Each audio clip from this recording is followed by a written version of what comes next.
Karbala के मैदान में यजीदियों ने वो जुल्म किए इमाम पाक पर और आपके खानदान पर, तारीख हैरान है। अल्लाह अकबर, न बच्चों को छोड़ा, न जवानों को छोड़ा, न हबीब इब्ने मज़ाहिर जैसे बुजुर्ग को छोड़ा, और बिलाखिर इमाम पाक को भी शहीद कर दिया। इसी पर बस न किया, उन जालिमों ने खैमों में आग लगाई, उन जालिमों ने ऊंट की नंगी पीठों पर तकद्दुस मआब शहजादियों को बैठाया और वहां से दमिश्क तक लेकर गए। अल्लाह अकबर कबीरा, ये वही यजीद है कि यजीद ने इसी पर बस न किया। जब इमाम हुसैन की शहादत के बाद में ये लुटा हुआ काफिला दमिश्क पहुंचा और दमिश्क के सारे हालात, उसके बाद में जब ये नौमान बिन बशीर के साथ काफिला वापस हुआ, मदीना मुनव्वरा पहुंचे, मदीने में कोहराम बर्पा हो गया, मदीने की गलियों में कोहराम है। अल्लाह अकबर, सब रो रहे हैं, आले पैगंबर पे क्या सितम किया। जब गए थे तो पूरा घराना था, वापस आए तो सबको शहीद कर दिया। एक बीमार आबिद बीमार बाकी है, इमाम ज़ैनुल आबिदीन बाकी है। अल्लाह अकबर कबीरा। इन हालात के पेश नजर मक्का और मदीना के अंदर बगावत की चिंगारी भड़क उठी, और ऐसी बगावत जनाब हजरत अब्दुल्ला इब्ने जुबैर ने इधर मक्के के लोगों को जमा किया और मक्के वालों से कहा, ए मक्के वालों, उस यजीद की बैत क्या करना, उस यजीद को क्या अपना हुक्मरान मानना, क्या उसको अपना खलीफा तसव्वुर करना, जिसने आले पैगंबर पे जुल्म किया, जिसने नवासे रसूल को शहीद कर दिया। उन कूफियों ने धोखे से बुलाया और बेवफाई की और इमाम पाक की शहादत का सबब बने। अल्लाह अकबर कबीरा। मेरे अजीजों, गौर तो करो, यजीद ने इसी पे बस न किया। जब यहां बगावत फैली, यजीद ने एक लश्कर भेजा, एक बड़ी तादाद में लश्कर आया। उस लश्कर ने आकर मदीने पे हमला किया और ऐसा हमला किया 3 रोज तक मुस्तफा जाने रहमत ताजदार मदीना सल्लल्लाहु अलैहि वसल्लम की प्यारी मस्जिद मस्जिद नबवी शरीफ के अंदर न अजान हुई, न नमाज हुई। 3 दिन तक इन जालिमों ने वो हाल किया। कत्ल व गारत गरी, मुस्तफा के शहर में मदीने में कत्ल व गारत गरी, खून बहाया, आबरू रेजी की, न जाने कितनी औरतों को जिनाकारी के जरिए इन्होंने अपनी हवस का शिकार बनाया, अपने तशद्दुद का शिकार बनाया। अल्लाह अकबर कबीरा। मेरे अजीजों, गौर करो, वो क्या वक्त था। आज वो लोग जो यजीद की हिमायत में जिनकी जबानें चलती हैं, मैं उनसे पूछना चाहता हूं, जो मुस्तफ़ा के शहर पे हमला करे, जो मुस्तफ़ा के शहर में कत्ल व गारत गरी करे, उसको तुम दुरुस्त समझते हो, सही समझते हो? कहां मर गई गैरत? फिर उसी यजीद ने इस लश्कर को फिर मक्के पे हमले के लिए कहा। ये लश्कर मक्के पे हमला करने आया, इन्होंने मुहासरा कर लिया। 2 महीने तक का वक्त ऐसा गुजरा, अहले मक्का भूख और प्यास की शिद्दत को बर्दाश्त करते रहे और ये जालिम यजीदी मंजनीकों से पत्थर फेंकते थे। काबे का गिलाफ फट गया, आग लग गई, काबे की छत खुल गई, नंगी रही, काबे का गिलाफ जला दिया। फिर उसी असना में यजीद के मरने की खबर आई। जब यजीद के मरने की खबर आई तो अब्दुल्ला इब्ने जुबैर ने खड़े होके और ये ऐलान किया था, ए यजीदियो, वो जिसे तुम अपना पेशवा और अमीरुल मोमिनीन समझते हो, वो मारा गया, उसको जो है अल्लाह तबारक व तआला ने सजा दी, वो मर गया है। तब जब ये इन यजीदियों को पता लगा तो ये कुछ भागे और इधर इनके हौसले पस्त हो गए और हजरत अब्दुल्ला इब्ने जुबैर के साथ अहले मक्का के हौसले इनके बुलंद हो गए। फिर इन यजीदियों पर ये गालिब आए, इन्हें भगाया, न जाने कितने कत्ल हुए, कुछ भाग गए। मगर मेरे अजीजों, गौर तो करो, इस यजीद ने क्या क्या नहीं किया। फिर अल्लाह का अजाब इन यजीदियों पे आया। कैसा अजाब? जो भी इमाम हुसैन के कत्ल में शरीक थे, सब पे अल्लाह का अजाब नाजिल हुआ। अल्लाह ने दुनिया में भी अजाब दिया, आखिरत का अजाब अभी बाकी है, कब्र में भी अजाब हो रहा होगा। और याद रहे, मेरे मुस्तफा करीम सल्लल्लाहु ताला अलैहि वसल्लम ने फरमाया कि हजरत यहया, उनके कत्ल पर 70,000 लोगों का कत्ल हुआ, मगर मेरे शहजादे हुसैन के कत्ल पर 70,000 और 70,000 का कत्ल होगा, यानी दुगनों का कत्ल होगा, दुगनों का खून बहेगा, यानी 1,40,000। ये हुजूर का फरमान है।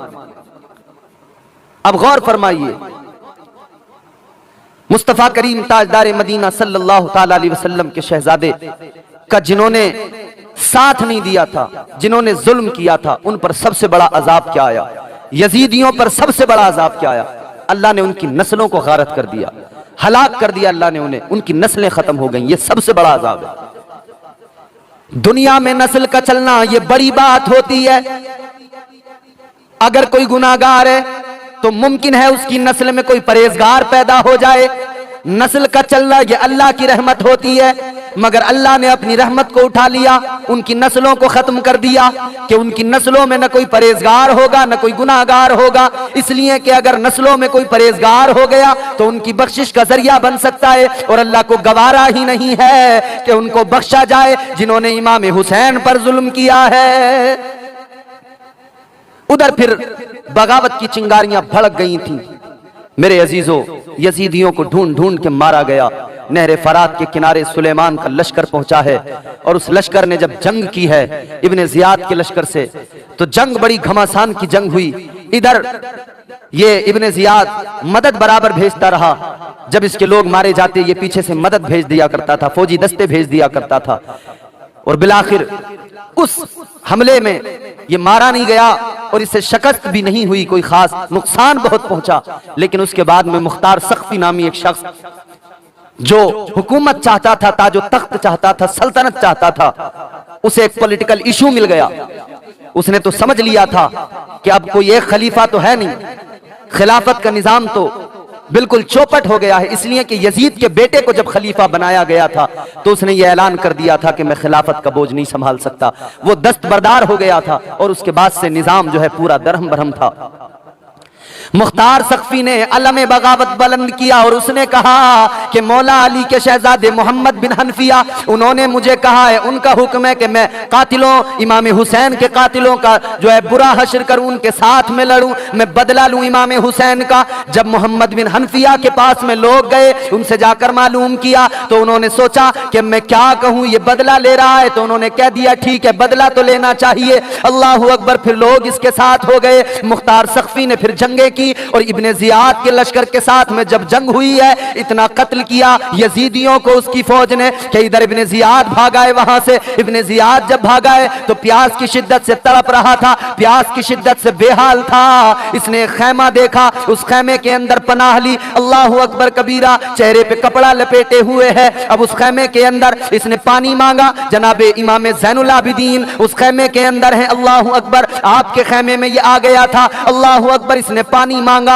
आपने पानी दिया, इसने पानी पिया, फिर कहा और दीजिए, एक कटोरा पानी और दिया गया, फिर इसने पिया, फिर एक मर्तबा और पानी मांगा, फिर दिया गया, फिर इसने पानी पिया। पानी पीने के बाद में जब तवानाई आई तो हजरत इमाम ज़ैनुल आबिदीन से कहने लगा कि आपने शायद मुझे पहचाना नहीं, मैं कौन हूं। इतना सुना तो आबिदे बीमार की आंखों में आंसू आ गए, इमाम ज़ैनुल आबिदीन की आंखों में आंसू आ गए। आपने फरमाया, ओ जालिम ओ बदबख्त, मैं तुझे क्यों नहीं पहचानूंगा, अच्छी तरह से पहचानता हूं। तू वो है जिसने हम पर पानी बंद कर दिया था, तू वो है जिसने हम पर जुल्म किए थे, तू वो है जिसने मेरे बाबा को शहीद कर दिया, तू वो है जिसने मेरे भाइयों को शहीद कर दिया। तो ये इब्ने जियाद कहने लगा कि आपने फिर मेरे साथ में ये सलूक क्यों किया, मुझे पानी क्यों पिलाया। इमाम ज़ैनुल आबिदीन ने फरमाया, ओ बदबख्त, ओ जालिम, सुन ले, वो तेरा किरदार था, ये हुसैन के बेटे का किरदार है। पानी पे पहरा लगाना तुम यजीदियों का किरदार है, और प्यासों को पानी पिलाना ये मेरे मुस्तफा की तालीम है, हम हुसैनियों का किरदार है। फिर इब्ने जियाद उसके बाद में वहां से निकला है, और ये भी फिर बाद में जो है मर गया।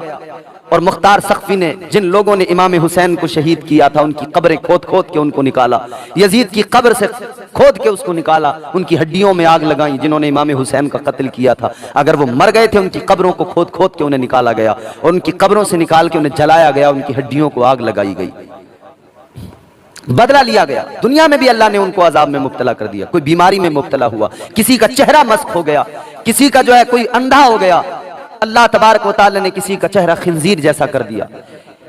एक जगह पे लोग बैठे हैं, जिक्र हो रहा है, किसी ने कहा कि अल्लाह तबारक व तआला ने उन यजीदियों पर अपना अजाब नाजिल किया है, उनके चेहरे मस्क हो गए, उन पर अल्लाह का अजाब आ गया जिन्होंने इमाम हुसैन के कत्ल में शिरकत की थी या इमाम हुसैन से बेवफाई की थी। तो एक वहां पे इंसान था, उसने कहा मैं भी तो शरीक था, मुझ पर तो कोई अजाब नहीं आया। इतना कह के वो चराग की बत्ती दुरुस्त करने लगा। चराग की बत्ती जैसे ही दुरुस्त करने के लिए उठा, चराग की बत्ती को दुरुस्त कर रहा है, कि उस चराग की लो से इसकी दाढ़ी में आग लग गई, दाढ़ी में आग लगी, ये चिल्लाया मगर ताज्जुब देखो अल्लाह का अजाब था, ये चिल्लाता रहा, किसी को इसकी आवाज नहीं आई, यहां तक कि ये उसी आग में जलकर मर गया। अल्लाह ने इन कातिलों से बदला लिया, अल्लाह ने इन जालिमों से दुनिया में भी बदला लिया, दुनिया में भी इन पर अजाब आया और आखिरत में भी अजाब अभी बाकी है, आखिरत का अजाब। आज भी न जाने कितने लोग ऐसे हैं जो कहते हैं हुसैन की जो यजीद से जंग थी वो तख्त ताज के लिए थी, हुकूमत के लिए थी। अरे बदबख्तो, हुकूमत के लिए अगर जंग होती, सल्तनत के लिए होती तो इमाम हुसैन हरगिज हरगिज अपना सर न कटाते, अपने बच्चों को कुर्बान न करते। जब मामला सियासत का होता है तो सियासत के तरीके से उसको देखा जाता है। फिर सियासी लोग अपनी जान को नुकसान नहीं पहुंचाते, अपने बाल बच्चों को नुकसान नहीं पहुंचाते, वो सियासी चाल चलते हैं और उसी से मात देते हैं। मगर हुसैन सियासत करने नहीं आए थे, हुसैन तो उम्मत की क़यादत करने आए थे। हुसैन सल्तनत के लिए नहीं आए थे, हुसैन ताज के लिए, तख्त के लिए नहीं आए थे, हुसैन तो मुस्तफ़ा जान रहमत के लाए हुए इस्लाम दीन की हिफाजत के लिए आए थे। अल्लाह ने यजीदियों पर अजाब नाजिल किया, इनकी नस्लें बर्बाद हो गई, इनकी नस्लों को अल्लाह ने गारत कर दिया, खत्म कर दी नस्लें। आज कोई यजीदी, आपको कोई यजीद नाम का एक शख्स नहीं मिलेगा, मगर हुसैन आपको दुनिया में मिल जाएंगे। कहीं शराफत हुसैन, कहीं नजाकत हुसैन, कहीं इनायत हुसैन, कहीं मोहम्मद हुसैन, कहीं गुलाम हुसैन, आपको सैकड़ों हजारों लाखों हुसैन मिलेंगे, कोई यजीद नहीं मिलेगा आपको। ये सबसे बड़ी दलील है इमाम हुसैन की फतह की, इमाम हुसैन की नुसरत की, कि आपका मिशन जिंदा है, आप कल भी जिंदा थे, आज भी जिंदा है और सुबह क़यामत तक मेरा हुसैन जिंदा रहेगा।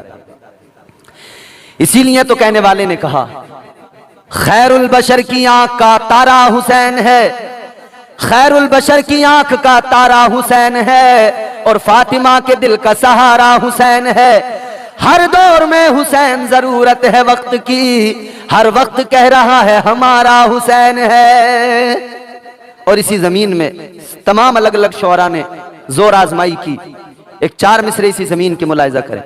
मुख्तार कायनात का प्यारा हुसैन है, मौला अली के दिल का सहारा हुसैन है, रोशन है कायनात में इनकी फजीलतें, हर शख्स कह रहा है हमारा हुसैन है। और जो लोग कल यजीद के लश्कर के साथ थे, जो लोग कल यजीद के लश्कर के साथ थे, अब वो भी कह रहे हैं हमारा हुसैन है। यजीद और यजीदियों का बुरा अंजाम हुआ, तफसील तलब मौजू है, हालांकि ये इस पर बड़ी रिवायात हैं, मुअर्रिखीन ने बहुत कुछ लिखा है क्या क्या इन यजीदियों के साथ में हुआ है। मगर इतना याद रहे कि यजीद के बाद में फिर जितने खलीफा हुए, हजरत उमर बिन अब्दुल अजीज रज़ी अल्लाह ताला अन्हु, जब आप खलीफा बने तो आपने ऐलान कर दिया कि सादात का अदब किया जाए, और जो इमाम हुसैन के कातिलों के साथ हमदर्दी रखते हैं या इमाम हुसैन की शहादत पर जिन्हें तस्कीन और खुशी होती है, उनको सजाएं दी जाएंगी, सख्त सजाएं दी जाएंगी। हजरत उमर बिन अब्दुल अजीज, अल्लाह अकबर। उमर बिन अब्दुल अजीज जानते हो कौन है?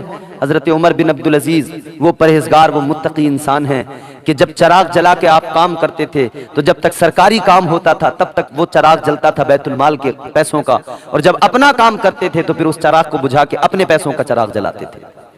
हजरत उमर बिन अब्दुल अजीज उस शख्सियत का नाम है कि ईद का वक्त आ रहा है, बच्चों ने कहा था कि 1 माह की तनख्वाह एडवांस में ले लीजिए, पेशगी तनख्वाह ले लीजिए ताकि ईद अच्छे से हो सके। आपने बैतुल माल के खजानची को लिखकर भेज दिया कि 1 माह की तनख्वाह मुझे एडवांस दी जाए। जैसे ही आपने लिखकर भेजा 1 माह की तनख्वाह मुझे एडवांस दी जाए, मुझे पेशगी तनख्वाह दी जाए, मेरे बच्चों की ईद ठीक हो जाए, तो उस खजानची ने उधर से लिखकर भेजा कि ठीक है तनख्वाह तो दे दी जाएगी, मगर उमर बिन अब्दुल अजीज ये गारंटी दें कि क्या वो 1 महीने तक जिंदा रहने वाले हैं। अगर वो इस बात की जमानत देते हैं तो तनख्वाह दे दी जाएगी, और अगर जमानत नहीं देते तो फिर जिस कर्ज को वो अदा करने के बारे में ये नहीं सोच सकते कि वो तब तक जिंदा रहेंगे या नहीं, तो फिर उन्हें कर्ज लेने की जरूरत क्या है कि कर्ज के साथ दुनिया से जाएंगे। अल्लाहु अकबर कबीरा। जब वो आपने देखा पड़ा तो आपकी आंखों में आंसू आ गए, आपने अपने बच्चों से कह दिया जो है उसी पर कनात कर लो, और पेशगी तनख्वाह नहीं लेनी है इसलिए कि मौत का कोई भरोसा नहीं है। दुनिया में बच्चा आया, इस्लाम ने पहले उसको बता दिया तू अल्लाह का बंदा है, तेरा रब सबसे बड़ा है, सबसे बड़ा सुपर पावर। दुनिया में बड़े ताकतवर लोग पाए जाते हैं, बड़े बड़े मालदार, अमीर कबीर, दौलत वाले, सरवत वाले, जाहो जलाल वाले, दुनिया में बड़ी बड़ी जायदाद प्रॉपर्टियां रखने वाले, बड़ी बड़ी मिल्कियतों के मालिक पाए जाते हैं, मगर सबसे बड़ी ताकत, सबसे बड़ा बादशाह, सबसे बड़ी जात वो किसकी है? अल्लाह ताला। कुरान मजीद ने फिर अल्लाह ताला का जो है तारुफ पेश किया, उसकी शान को किस अंदाज से बयान किया। अल्लाह का कुरान कहता है तबारकल्लज़ी बियदिहिल मुल्कु व हुवा अला कुल्ली शैइन कदीर।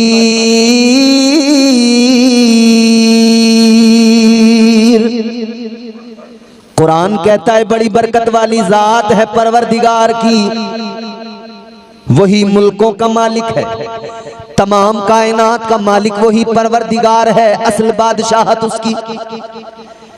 तू चाहे जितना बड़ा मालदार बन जा, तू चाहे जितनी जमीनें खरीद ले। इधर आपके यहाँ जमीनें जो नापी जाती हैं, बीघा चलता है ना, बीघा बीघा। किसी के पास 10 बीघा जमीन है, किसी पे 20 बीघा, किसी पे 50 बीघा।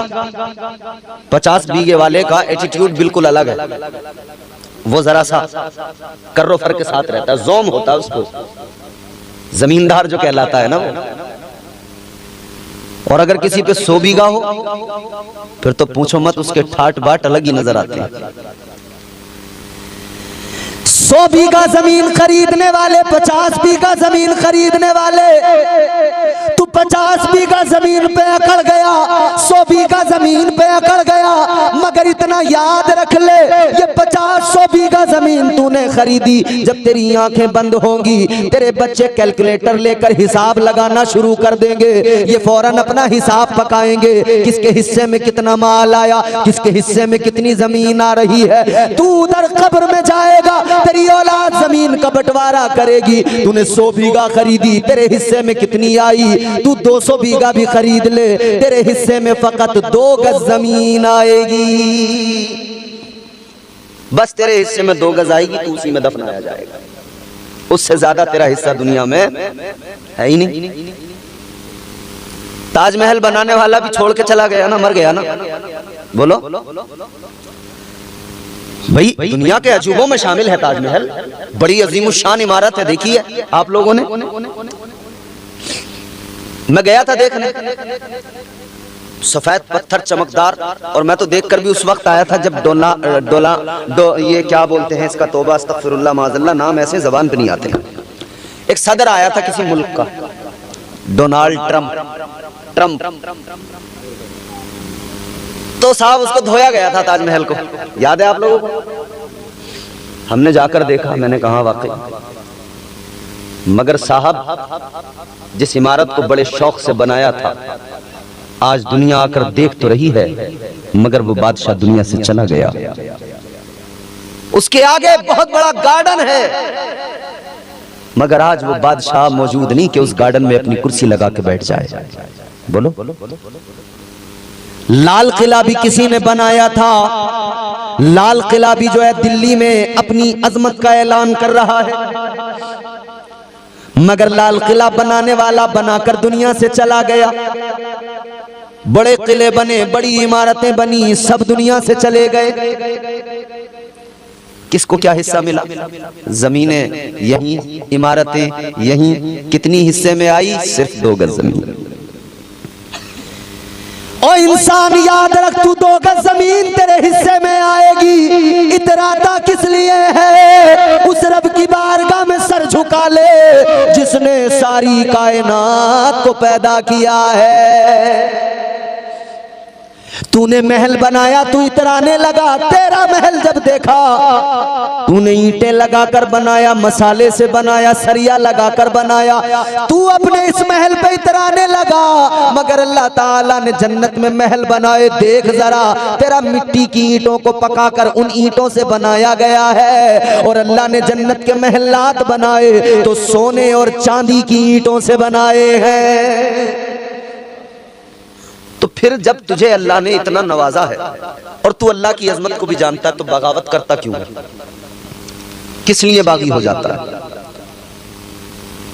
इंसान जानता है इज्जत जिल्लत का मालिक अल्लाह, मौत जिंदगी का मालिक कौन है? बोलो। अभी बंगाल में था मैं पिछले महीने में, मैं यूं ही जलसे में जैसे आपके सामने बैठ के तकरीर कर रहा हूं, तकरीर कर रहा था। सामने मजमे में एक शख्स तड़पने लगा, गिर गया। लोगों ने देखा, तबीयत बिगड़ गई और उस शख्स का इंतकाल हो गया। अल्लाह गरीब रहमत फरमाए। इंतकाल हुआ, मगर मेरे अजीजों आज इस महफिल में बैठे हो, ये जुमला गौर से सुन लो। वो जलसे में भी मर गया, उसे कहीं ना कहीं और भी मरना ही था। मौत तो एक न एक दिन आनी थी, मगर कितना खुश नसीब था, अल्लाह और उसके रसूल का जिक्र सुनते सुनते दुनिया से चला गया। ये भी तो मुकद्दर की बात है ना। तो अपने रब से डरा करो और अल्लाह की बारगाह में यही दुआ किया करो, या अल्लाह जब हमें मौत आए तो ऐसे हाल में ना आए कि हम जुआ खेलते हो, शराब पीते हो, झूठ बोलते हो, जिना करते हो, बदकारी में मुब्तला हो। या अल्लाह हमें मौत आए तो ऐसे हाल में ना आए। दुआ किया करो, या अल्लाह मौत आए तो इस हाल में आए कि हम मस्जिद में हो, सजदे में सर झुका हो और जिस्म से जान निकल जाए।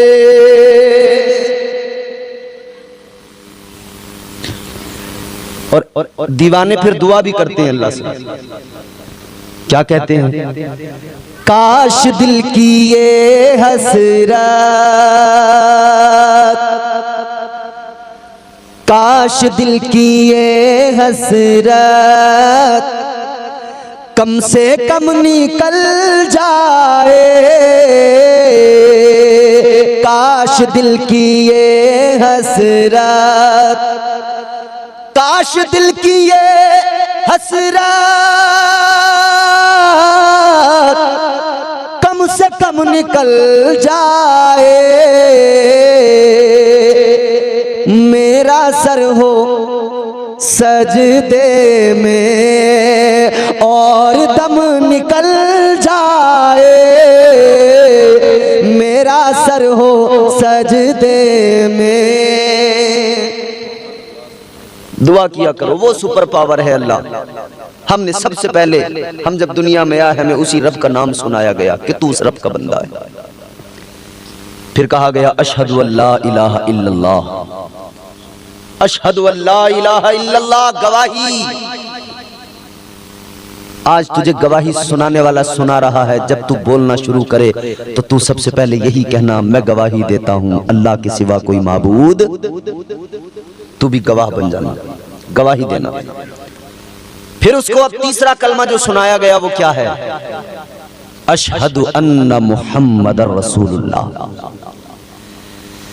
तीसरा कलमा उसको जब कान में उसके आवाज पहुंची, उसको सिखाया गया, बताया गया, तो समझा दिया गया कि याद रखना, अल्लाह अल्लाह किए जाने से अल्लाह न मिले। अल्लाह अल्लाह किए जाने से अल्लाह न मिले। मुस्तफा हैं कि जो अल्लाह से मिला देते हैं। तू उम्मती मुस्तफा का है, उम्मती रब के महबूब का है, तू उम्मती ताजदार मदीना का है, करीम नबी का उम्मती है, रहमत वाले नबी का उम्मती है। उस नबी का उम्मती है कि जिस नबी ने अपनों से भी प्यार किया, गैरों से भी प्यार किया। उस नबी का उम्मती है जिस नबी की शान ये रात रात भर वो तेरे लिए रो रो के दुआएं करते रहे, 3-3 दिन तक मुसलसल उम्मत के लिए रोते रहे, सजदे में सर रख के आंसू बहाते रहे। तू उस नबी का उम्मती है। जरा अपने आप को भी पहचान ले, अपनी शान भी पहचान ले कि तू नबी का उम्मती है, और हुजूर की इज्जत को भी समझ ले, ताजदार मदीना के मकाम और मर्तबे को भी जान ले, पहचान ले। और तू जब बड़ा हो बोलना शुरू करे तो यही बोलना जो आला हजरत ने बरेली से कहा, अल्लाह की सरताबा कदम शान है ये, इंसान ही इंसान वो इंसान है ये। कुरान ईमान तो ईमान बताता है इन्हें, ईमान ये कहता है मेरी जान है ये। आवाज बढ़ाओ, आवाज कम मत करो। ईमान ये कहता है मेरी जान है। इस्लाम ही तो है, पैदा होते ही ट्रेनिंग दी जा रही है, सबक दिया जा रहा है। क्या? एक रब के आगे सर झुकाना है और रब के महबूब से दिल लगाना है। अल्लाह अल्लाह भी करना है और मुस्तफ़ा जाने रहमत की अजमत को कबूल करके या रसूल अल्लाह के तराने भी गुनगुनाना है। अल्लाह अल्लाह भी करना है, नमाजें भी अदा करना है, सजदे भी करना है और मुस्तफ़ा जाने रहमत के कसीदे भी गुनगुनाना है। आगे बढ़ो मेरे अजीजों, अब ये बच्चा जूं जूं थोड़ा थोड़ा बड़ा होता है। मुस्तफ़ा जाने रहमत ताजदारे मदीना वाली ये कायनात ने एक मिजाज दिया, फरमाया अब तुम्हारा बच्चा 6 दिन का हो जाए तो अकीका कर दो, ये सुन्नत है मुस्तफ़ा की। अगर 6 दिन में नहीं कर पाए तो जिंदगी में कर तो कभी भी सकते हो। और यहां तक है कि आप 50 साल के हो गए, आपका अकीका नहीं हुआ, अब भी हो सकता है। आप 40 साल के हैं, अकीका नहीं हुआ, अब भी हो सकता है। अकीके का मतलब कोई सेरेमनी नहीं है। अकीके का मतलब कोई ऐसा नहीं है कि मेहमानों को बुला के पार्टी रखना ही जरूरी है, पूरे गांव की दावत करना ही जरूरी है। अकीके का मतलब यह है, इस्लाम कहता है तू अकीके का जानवर ज़िबा कर, अल्लाह के नाम से ज़िबा करके और फिर उसको खिला दे। अपने आसपास के लोगों को देख ले, तू सबसे पहले तो गरीबों को खिला, तेरी जान का सदका है। गरीबों को खिला दे, रिश्तेदारों को खिला दे, अपनों को खिला दे।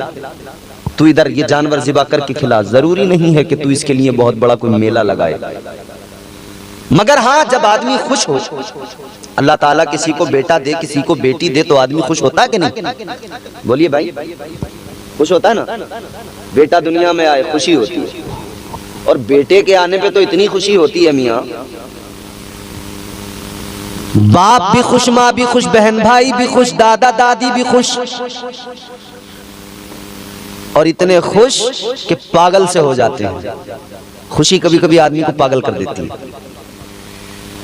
मैंने कहा पागल हो जाते हैं। आप कहेंगे कैसे? मैं बताऊंगा कि पागलपन हमने लोगों का देखा है। ये पागलपन ही तो होता है कि लोग खुशी में हिजड़े नचाते हैं। बेटा किसने दिया? किसी हिजड़े ने नहीं दिया, अल्लाह ने दिया। खुशी करना अगर तुझे जरूरी था तो ऐसी खुशी करता जैसी खुशी फखरुद्दीन साहब ने की, मोहम्मद अकरम ने की। अल्लाह ने बेटा दिया तो अल्लाह का जिक्र करना शुरू कर दिया। जिक्र खुदा की, जिक्र खुदा, जिक्र मुस्तफ़ा की महफिल को सजा लिया। मगर ये होता है पागलपन के बंदा अब नाचने लगा, डीजे आ गए, जाम से जाम टकराने लगा। अभी मैंने एक सोशल मीडिया पर एक वीडियो देखी, इमाम साहब आप हैरान रह जाएंगे।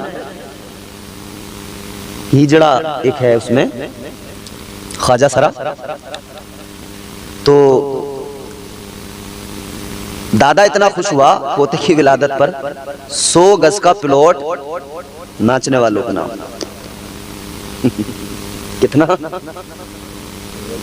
100 गज का प्लॉट नाचने वालों के नाम कर दिया। जुमे के दिन मस्जिद की गोलक सामने आती है ना, तो आदमी जेब में तलाश करता बड़ी देर तक, किधर गया वो नोट जो 10 का था फटा हुआ। साथ नहीं आ रहा वो नोट, किधर गया? पोता दुनिया में आया, तूने नाचने वाले को 100 गज का प्लाट तो दिया। कितना अच्छा होता कि तू वो प्लाट किसी नाचने वाले को न देकर उतनी रकम से कुछ गरीबों की मदद कर देता, तेरा रब तुझसे राजी हो जाता। तू नाचने वालों पर खुश होता है,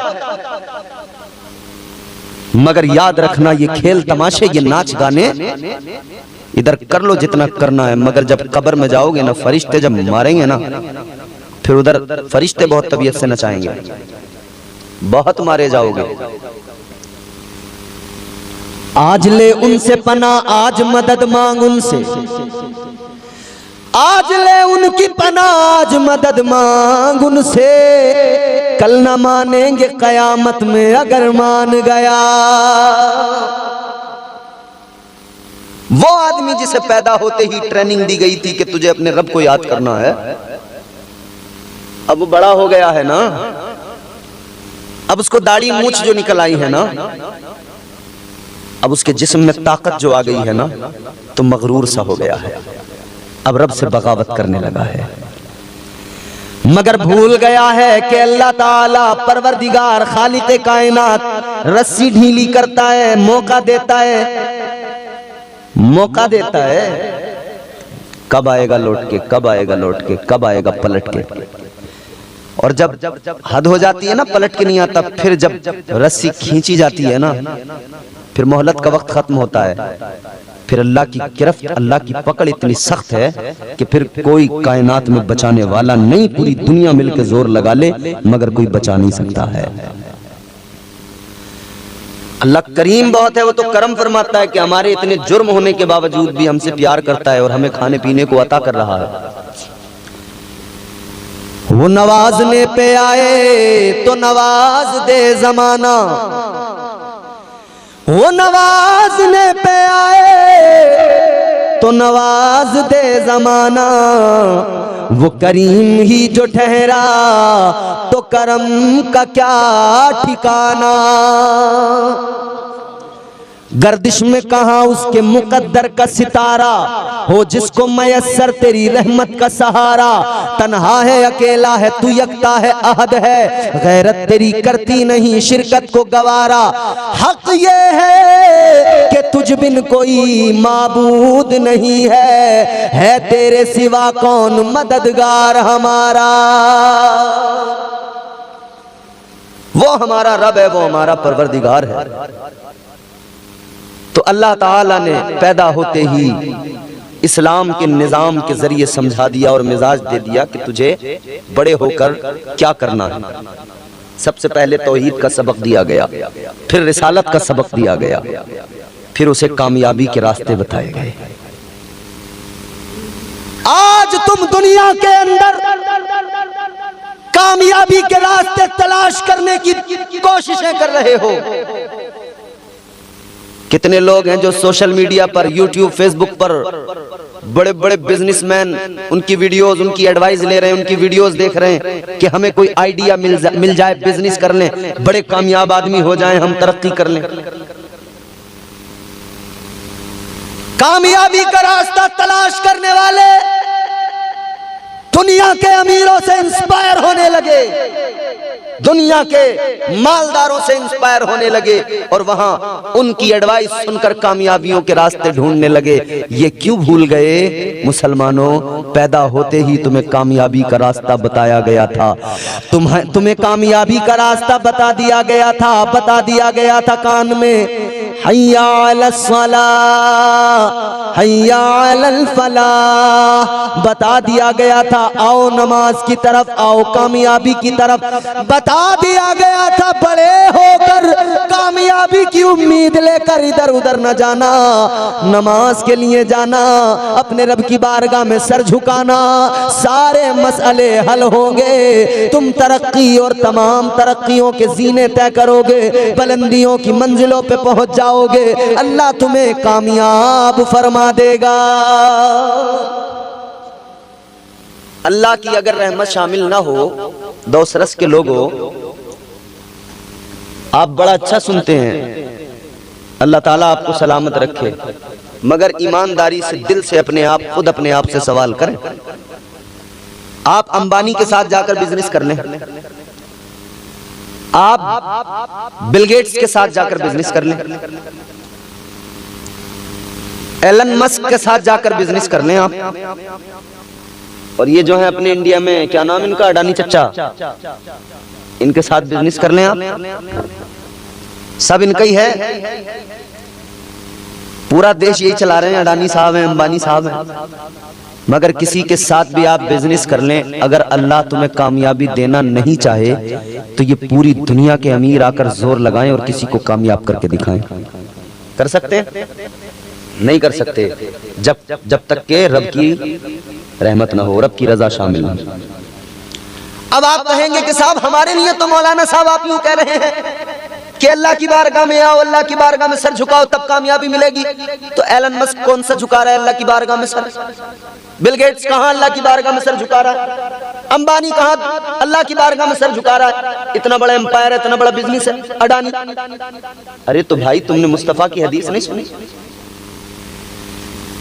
तुमने मुस्तफा की हदीस नहीं सुनी, कुरान नहीं सुना? ताजदारे मदीना वाली ये कायनात मुस्तफा जाने रहमत ने ऐलान फरमा दिया, दुनिया मोमिन के लिए कैद खाना है, काफिर के लिए जन्नत है। और अल्लाह ने कुरान में फरमा दिया, ज़ुय्यिना लिल्लज़ीना कफ़रुल हयातुद दुनिया व यस्खरूना मिनल्लज़ीना आमनू वल्लज़ीना इत्तक़ौ फ़ौक़हुम यौमल क़ियामा।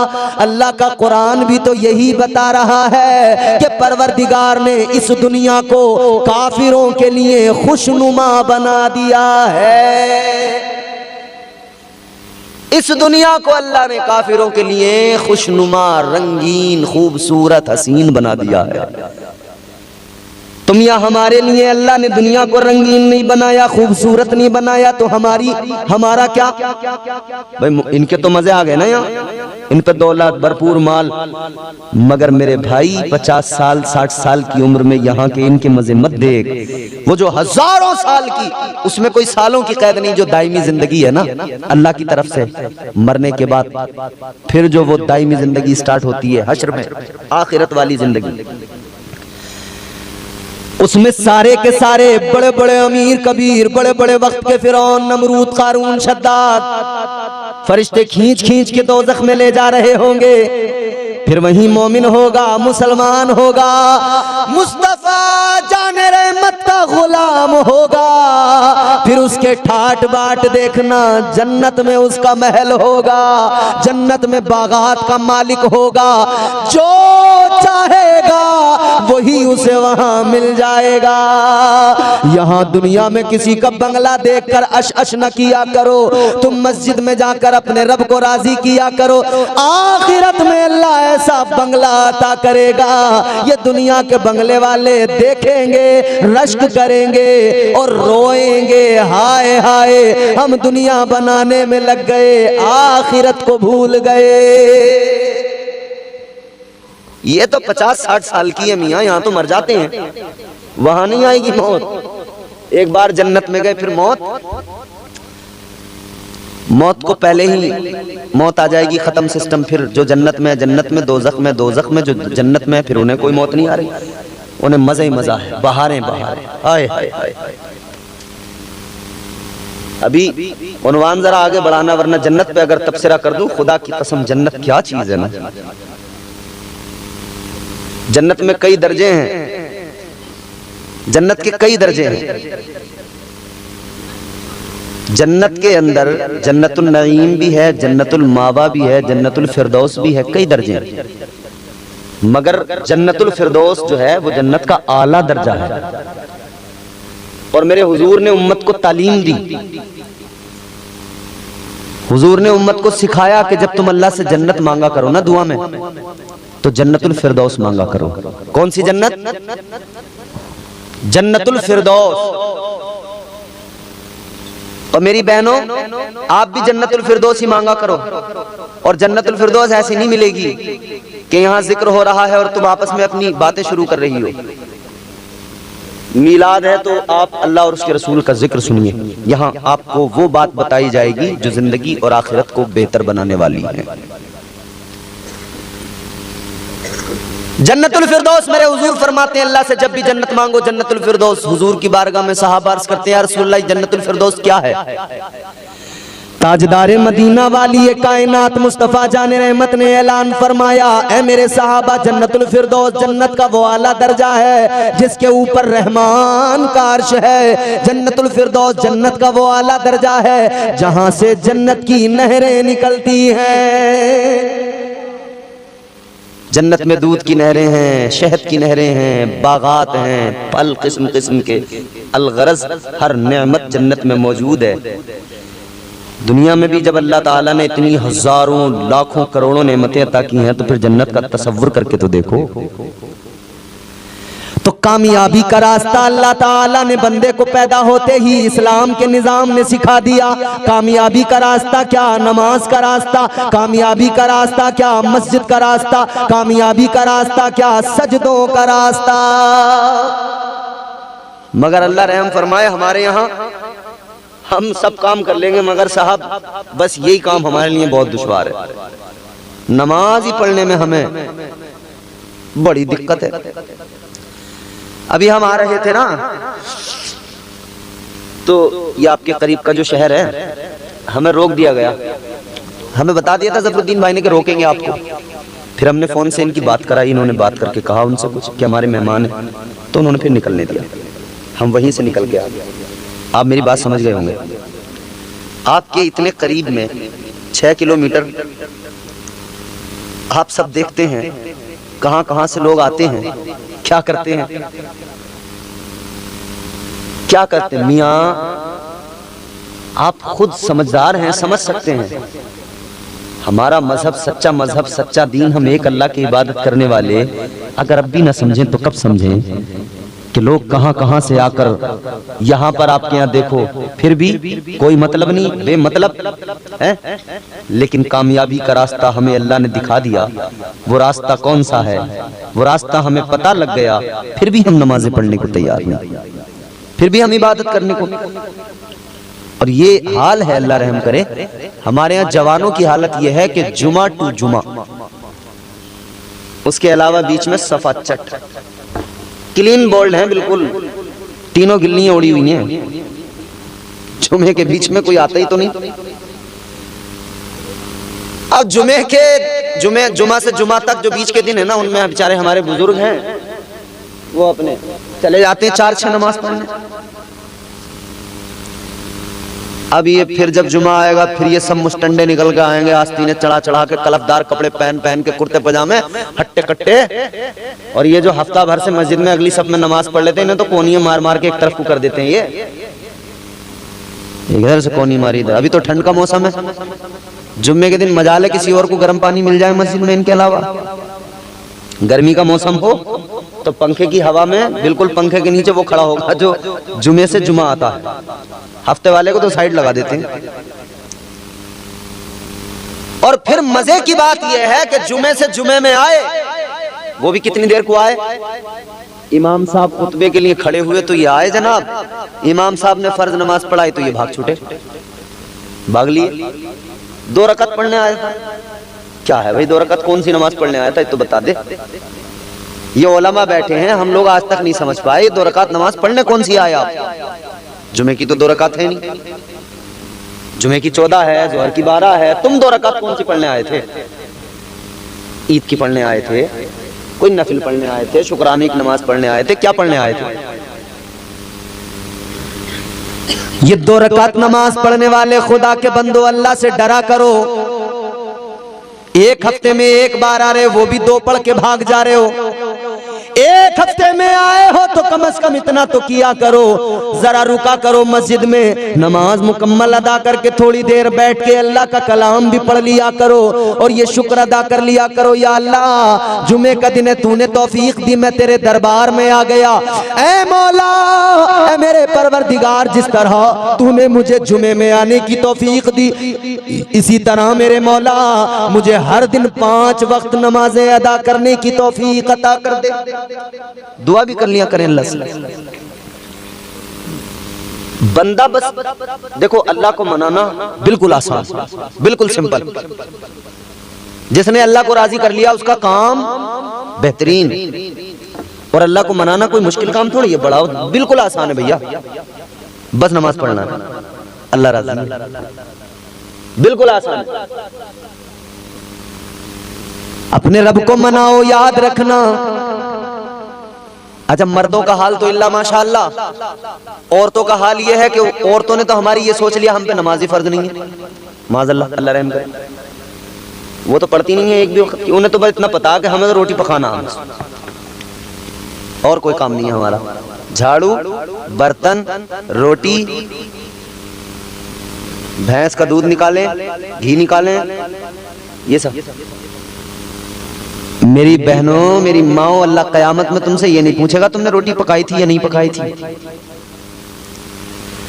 अल्लाह ताला कयामत के दिन ये सवाल नहीं करेगा घर में झाड़ू लगाई थी या नहीं लगाई थी,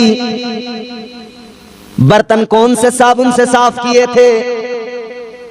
मैदान में शर्म में सवाल होगा तो ये होगा कि 5 वक्त की नमाज तुम पर फर्ज थी, बताओ तुमने नमाज क्यों नहीं पढ़ी, क्यों नहीं पढ़ी। मसला ये है, जब चच्चा नमाज नहीं पढ़ता तो बच्चा नमाज कैसे पढ़े, और जब चच्ची नमाज नहीं पढ़ती तो बच्ची नमाज कैसे पढ़े है?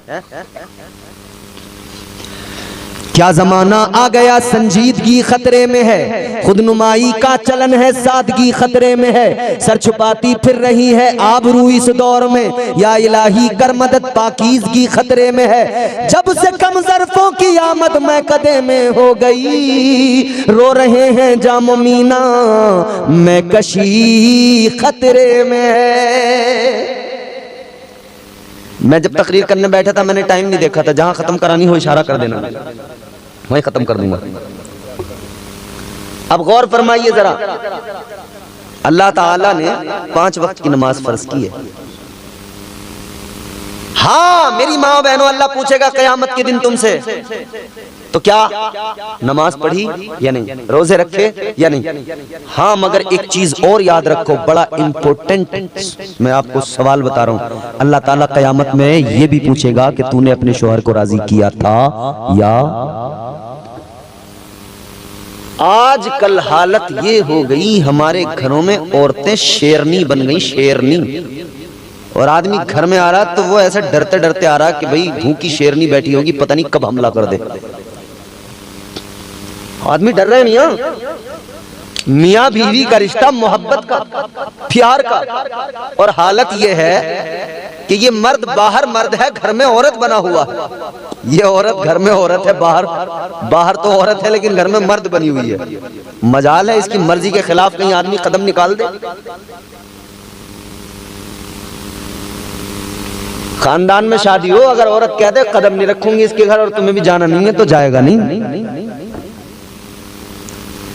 2 भाइयों में नाराजी हो गई, वजह शेरनियों ने करवा दी नाराजी।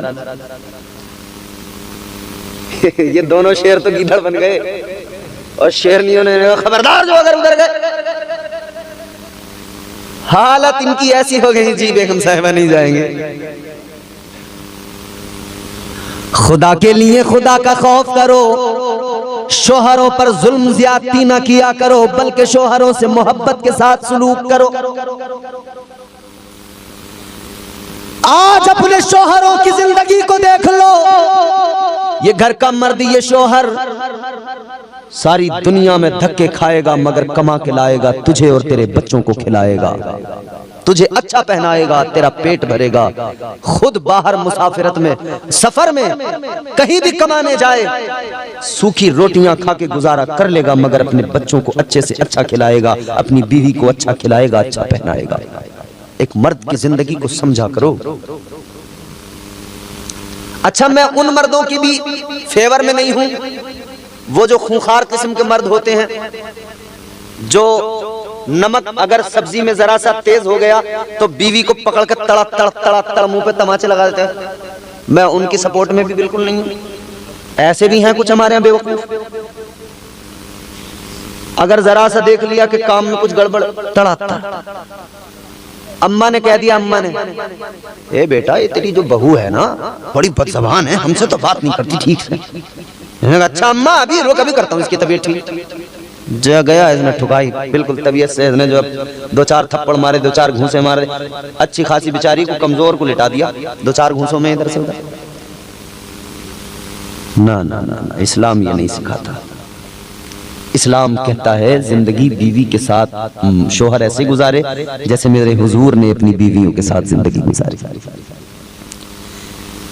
और बीवी शोहर के साथ जिंदगी ऐसे गुजारे जैसे मेरे हुजूर की बीवियों ने हुजूर के साथ जिंदगी गुजारी। कितना प्यार था, कितनी मोहब्बत थी, कितना प्यार था। ज़िम्नन बात आई अर्ज करके निकलता हूं। प्यार अल्लाह अकबर, इतना ताजदार मदीना वाली कायनात मुस्तफा जाने रहमत हजरत सैयदा खदीजतुल कुबरा से इतना प्यार फरमाते थे, इतना प्यार फरमाते थे। हजरत सैयदा खदीजतुल कुबरा तबीयत खराब, बीमार है, जिंदगी के आखिरी अय्याम है। सैयदा फातिमतुज़ ज़हरा का बचपन है। हजरत खदीजतुल कुबरा ने सैयदा फातिमतुज़ ज़हरा से कहा, जाओ अपने अब्बा को जरा बुला के लाओ। सैयदा फातिमतुज़ ज़हरा गई आका की बारगाह में, या रसूल अल्लाह, अब्बा जान अम्मी ने बुलाया है। अल्लाह अल्लाह, मेरे आका ने फरमाया क्या बात है? तो हजरत खदीजा ने कहा, या रसूल अल्लाह, मेरे अब्बा अम्मी ने आपकी चादर मंगाई है, मुज़म्मिल वाली चादर। अल्लाह अल्लाह, मेरे हुजूर ने चादर दी। हजरत फातिमा चादर लेकर गई, पीछे पीछे मेरे हुजूर भी पहुंच गए। आका ने फरमाया, ए खदीजा, चादर किस लिए मंगाई, क्या मामला है? अब सुनो जुमला। सैयदा खदीजतुल कुबरा कहती है, मेरे सरताज महबूबे खुदा, ए आका, मेरे दिल की तमन्ना है कि जब मैं दुनिया से रुखसत हो जाऊं, आपकी चादर का मुझे कफन दिया जाए। ये तो सैयदा खदीजा की तमन्ना थी, ये उनकी आरज़ू थी। मगर हुजूर का जुमला सुनो मेरी बहनों, आप भी और मेरे भाइयों आप भी सुनो। ताजदारे मदीना ने फरमाया, ए खदीजा, चादर की क्या बात है? अगर तुम कहती मैं अपनी खाल भी जिस्म की उतार के दे देता। इसे मोहब्बत कहते हैं, इसे प्यार कहते हैं। रमजान आने वाला है, करीब है ना रमजान।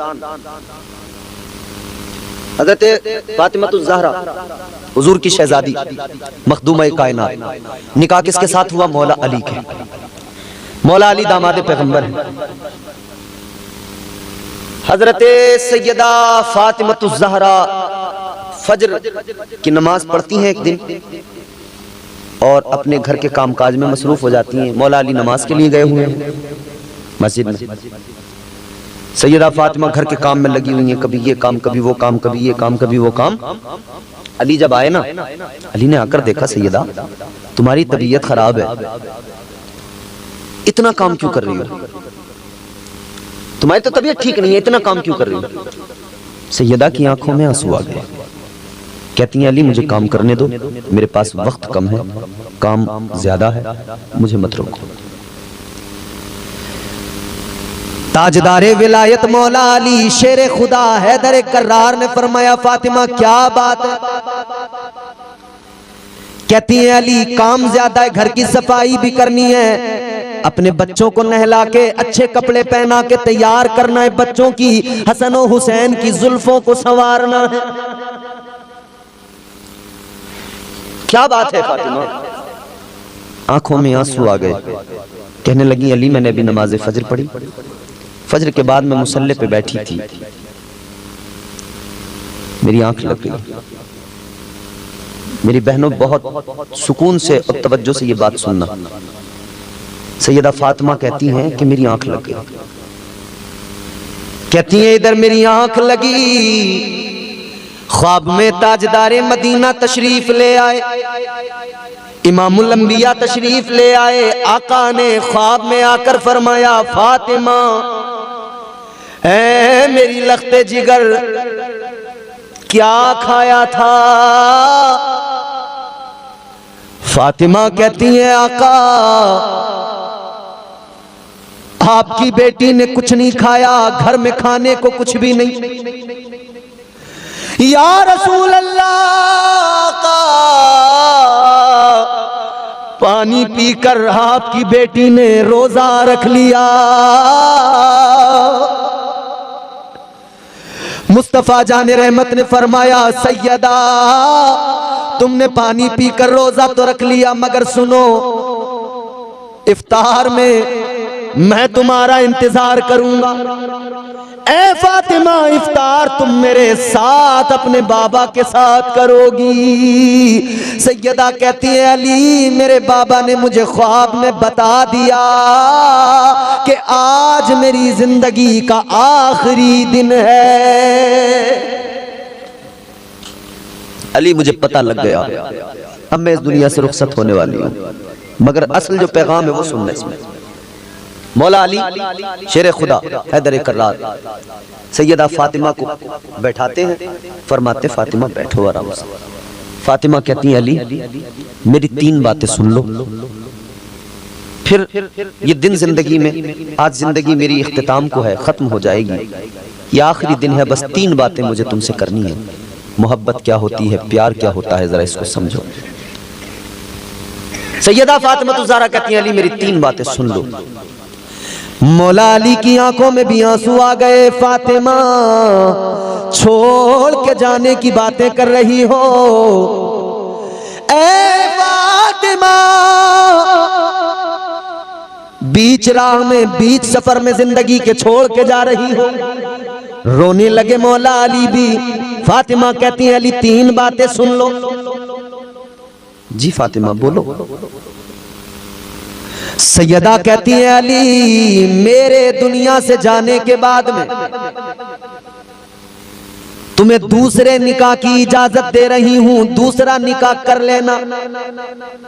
क्योंकि हुजूर ने हजरत अली को पाबंद किया था, सबको इजाजत थी, आज भी इजाजत है। चाहे बंदा अगर उसकी हैसियत है ना, इंसाफ कर सकता है, 4 निकाह करने की इजाजत है। मगर ऐसे ही नहीं कि कोई भी मुंह उठा के 4 निकाह कर लेगा। एक को खिला नहीं पा रहे हैं, 4 निकाह का अरमान दिल में। एक के लिए कमाया नहीं जाए, 4 निकाह करने की ख्वाहिश दिल में। और इंसानी फितरत का अजीब ये मामला है, आदमी पहली बीवी से परेशान होकर, तंग होकर भी अगर कुछ सोचता है तो दूसरी ही शादी के बारे में सोचता है, दूसरी बीवी के बारे में सोचता है। यानी बीवी से तंग होकर फिर भी सोचता बीवी के बारे में कि अब दूसरी ले आऊं। मगर मेरे अजीजों गौर करो, हुजूर ने हजरत अली को कहा था अली जब तक मेरी बेटी फातिमा दुनिया में मौजूद है तुम दूसरा निकाह नहीं करोगे, क्योंकि फातिमा गवारा नहीं करेगी। फातिमा को गवारा नहीं तो मुझे महबूबे खुदा को भी गवारा नहीं।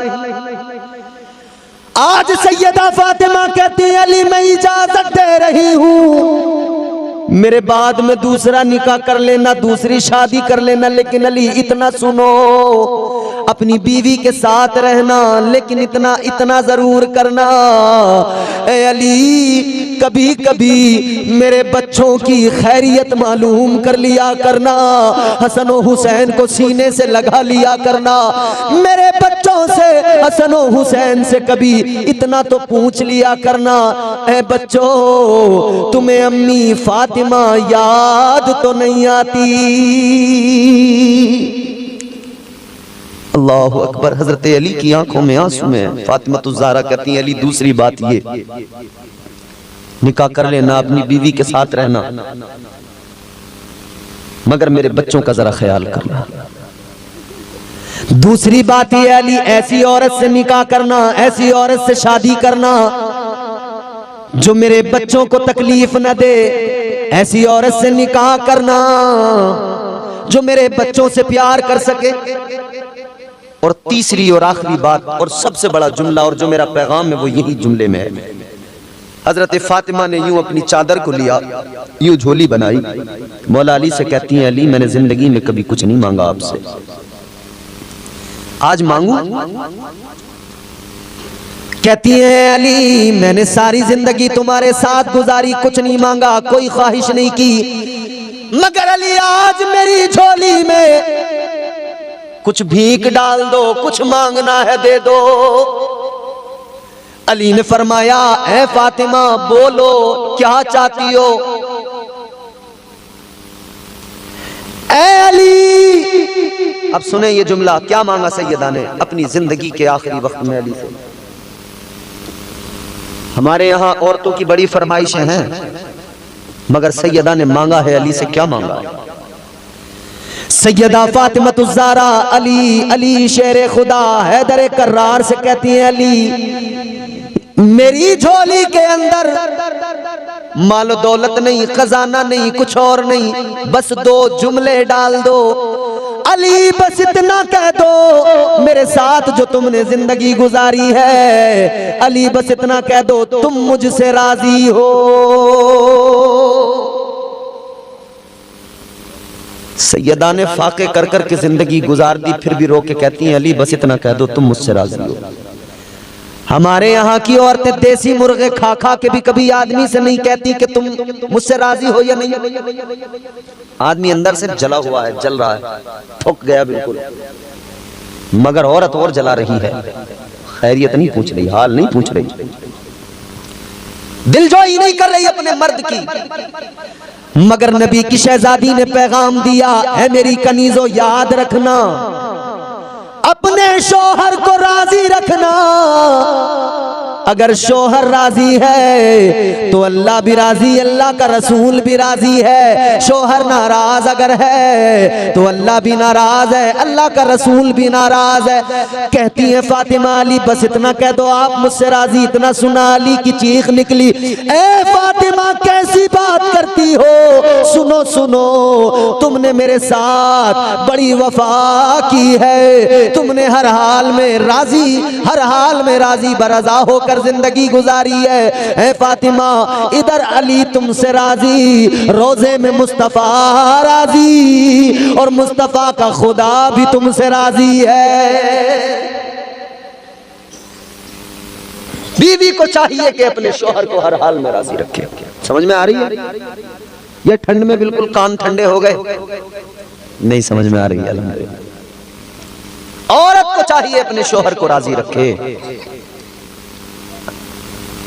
लेकिन मेरे अजीजों आज हमारे मुआशरे में हालत यही है, अल्लाह ताला के नाफिज करदा अहकामात और कवानीन न मर्दों को उनका ख्याल है, न औरतों को उनका ख्याल है।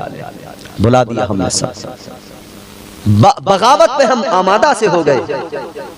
पहली बात तो ये कि चोर चोरी करके नादिम भी होता है ना, शर्मसार भी होता है ना।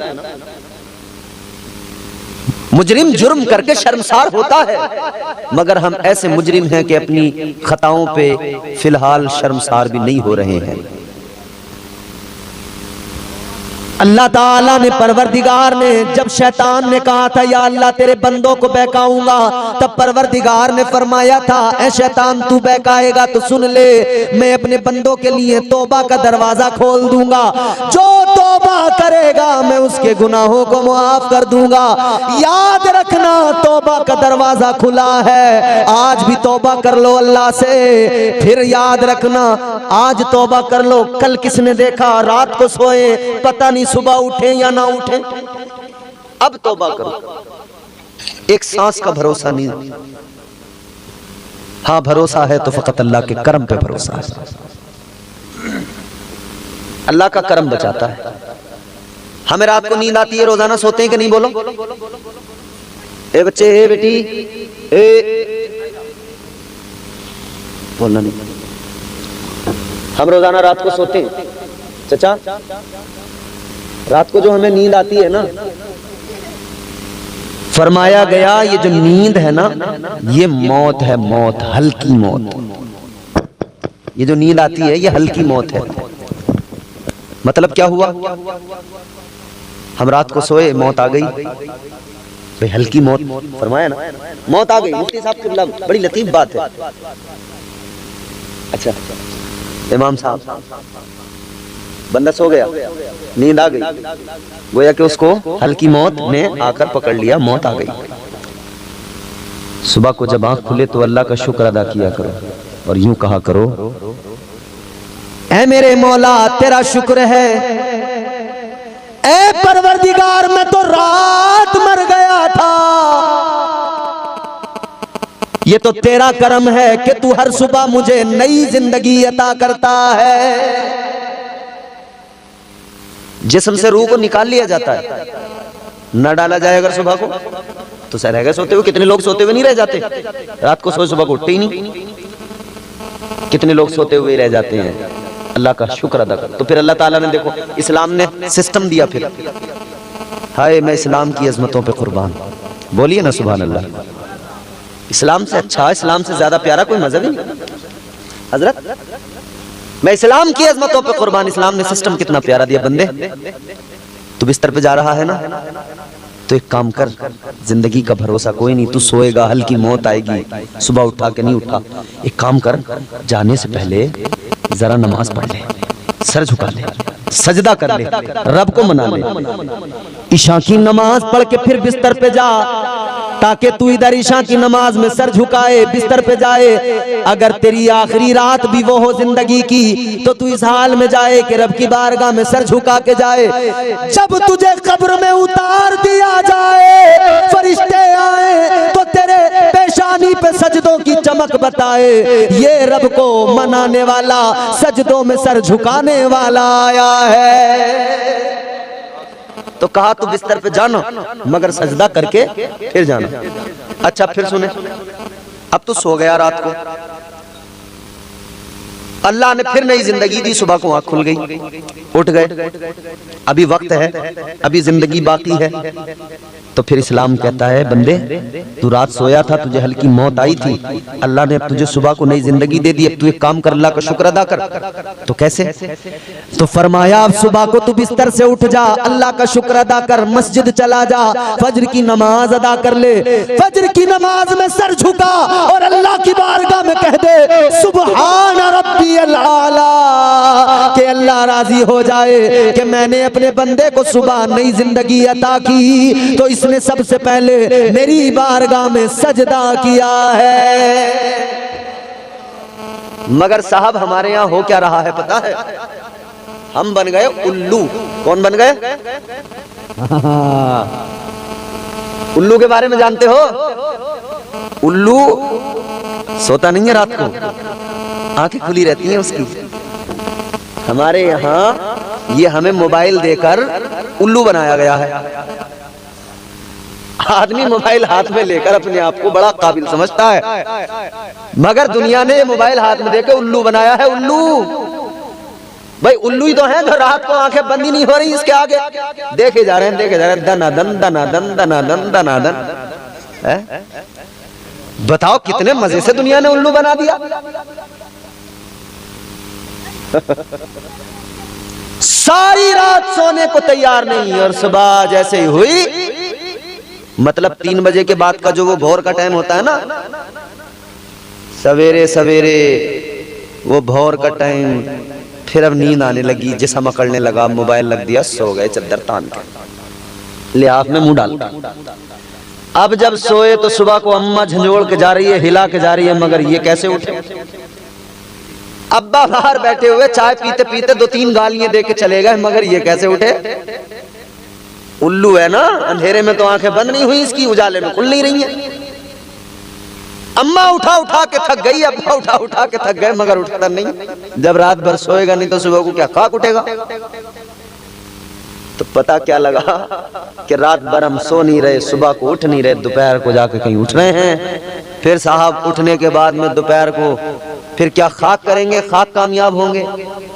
हालत ये हो गई कि नमाज फजर की फर्ज थी, मगर हमने उसी वक्त पे उस नमाज को छोड़ा, सोते रहे ख्वाब गफलत में। याद रखना, ख्वाब गफलत में सोने वालों इतना भी न सो कि जगाना मुश्किल हो जाए। हंसाना मुश्किल हो जाए,